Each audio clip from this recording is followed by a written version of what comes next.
In the 1930s in Detroit, a man named Joseph Figlock was to become an amazing figure in a young mother's life.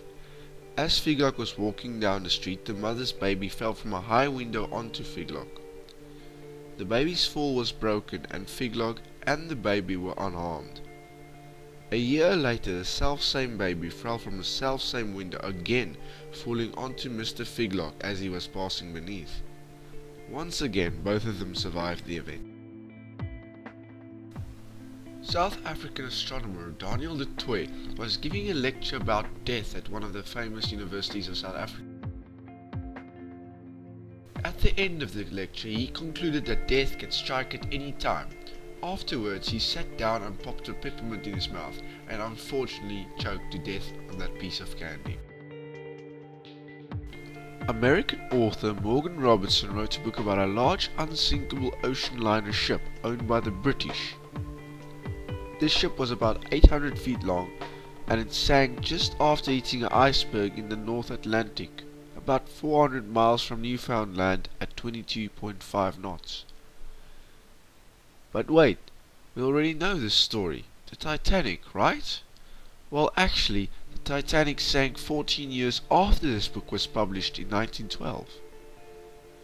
The Titanic was also about 800 feet long and it sank just after hitting an iceberg 400 miles from Newfoundland at 25 knots. That's a pretty lucky guess, right?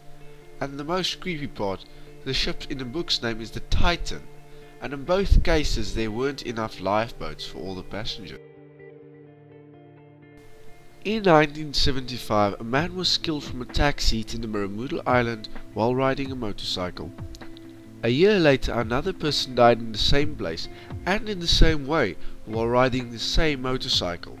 While riding it, the person was hit by the same taxi from a year earlier with the same taxi driver.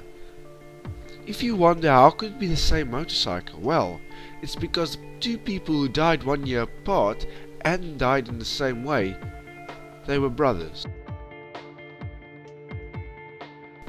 In 1883, Henry Ziegler broke off a relationship with his girlfriend, who, out of distress, committed suicide.